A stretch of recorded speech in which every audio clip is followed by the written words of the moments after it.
What if I told you the biggest threat to Red Bull racing isn't Ferrari, Mercedes, or McLaren but their own sister team? That's right. Fresh leaked data has revealed something no one expected. The Racing Bulls might actually have the faster, more reliable car. And a bombshell, even Max Verstappen admits the gap is shockingly close. Could the reigning champion actually be better off in the junior team's machine? This twist changes everything for Red Bull, Verstappen, and the future of Formula One. Stay tuned because what we uncovered will blow the lid off the paddock. It all came to light at Zandvoort, a track known for punishing cars that lack balance or grip. Racing Bulls executed a near-perfect weekend. Both cars made it into Q3, and Ishaq Hadjar stormed onto the podium for the first time in his young career. For a team that was once written off as just a feeder squad, it was a statement of intent. Their car didn't just perform, it looked smooth, predictable, and confident. And in Formula One, that kind of confidence means everything. That weekend raised a question nobody thought they'd be asking. Are Racing Bulls now level with Red Bull? Even more provocatively, would Max Verstappen actually be better off driving the Racing Bulls car? It sounds outrageous, but when you look at the evidence, it doesn't feel so far-fetched. For years, Red Bull has designed its machinery around Verstappen's unique driving style. It's sharp, it's on the edge, and it asks everything of the driver. That's why teammates like Sergio Perez and Yuki Tsunoda have struggled. It's not a talent issue, it's a philosophy issue. By contrast, Racing Bulls seem to have built something easier to set up, easier to push, and far less punishing when a driver leans on it. Liam Lawson has been scoring consistently, and Hadjar turned his 5-race drought into a podium at Zandvoort. Their car speaks a clear language, and that has changed the conversation. Even experienced drivers like Fernando Alonso have pointed it out.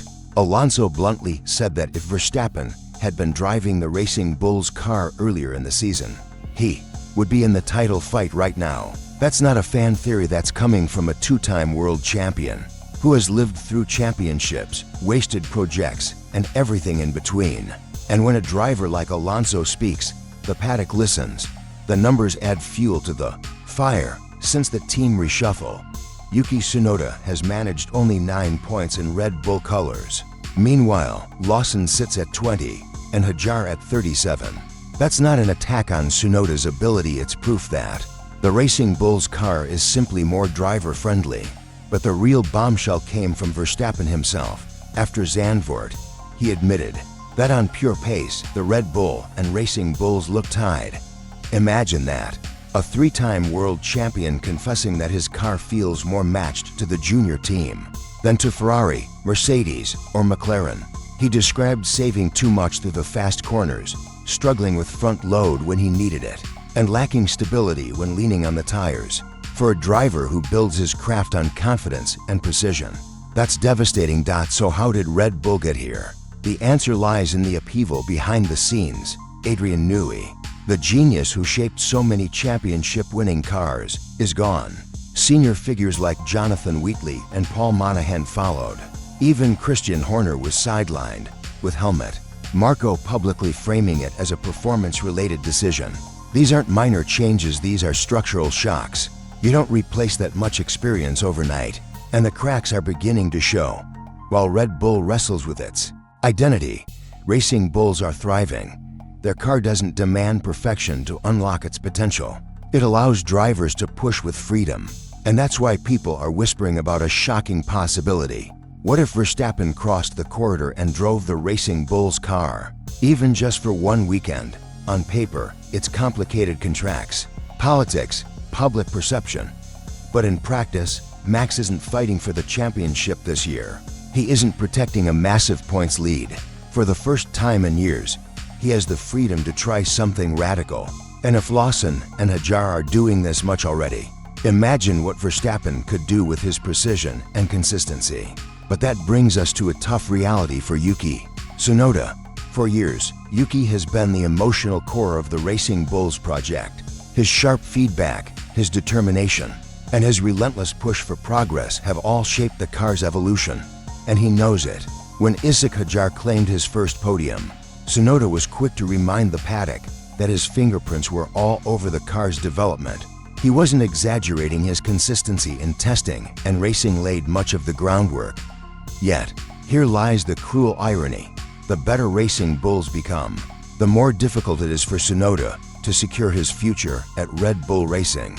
Reports suggest he has until the Mexican Grand Prix, just a handful of races, to prove he deserves that seat, with Hajar delivering eye-catching results and Liam Lawson growing stronger. The pressure on Yuki is enormous. It's the brutal side of Formula One. One moment you're indispensable, the next you're replaceable. Meanwhile, in the shadows, the name Adrian Newey continues to stir intrigue. Officially, Newey has been focused on the 2026 regulations, but his move to Aston Martin in March coincided with a sudden uptick in their performance. Coincidence, or did Newey quietly nudge their plans with subtle advice? Even Helmut Marko hinted at his influence. True or not, Aston Martin's trajectory looks promising. And then there's Ferrari, always the showstopper at the Italian Grand Prix. Their special livery, a tribute to Niki Lauda's 1975 car, stirred debate. The retro blue accents and vintage lettering dripped with nostalgia, but the oversized HP logo stole headlines. Some loved it, others rolled their eyes, but Ferrari, as always, kept the spotlight firmly on themselves. And then came controversy on the track. Charles Leclerc pulled off a daring overtake on George Russell hard, elbows out racing that thrilled the fans. But there was a problem. Leclerc's car was completely outside track limits. During the move, at the time, the stewards declared no further action, largely because neither Ferrari nor Mercedes pushed the issue. But later, photos emerged showing the car fully over the line. By the letter of the law, it should have been illegal. This opened up yet another debate. Should Formula One rules change to allow bold, aggressive moves like this to stand? Or should the regulations be enforced to the strictest detail? For some, it was brilliant racing. For others, it was a mugging of Russell. Either way, the debate isn't going away. Amid all this, the next generation of drivers is quietly fighting for their place. Franco Colapinto was originally set to get FP1 time at Monza, but instead, Paul Aron got the nod. The timing was interesting, especially with Alpine watching closely as they shape their 2025 driver lineup. If Tsunoda gets squeezed out of Red Bull, could he reunite with Pierre Gasly at Alpine? Stranger things have happened. Meanwhile, Mercedes are standing firm behind their young prodigy, Kimi Antonelli. At just 17 years old, Antonelli has faced the expected growing pains, mistakes, tough weekends, and heavy criticism.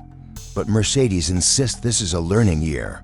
George Russell himself noted that the gap between him and Antonelli has actually shrunk since the start of the season, proof that progress is being made even if the results don't always show it.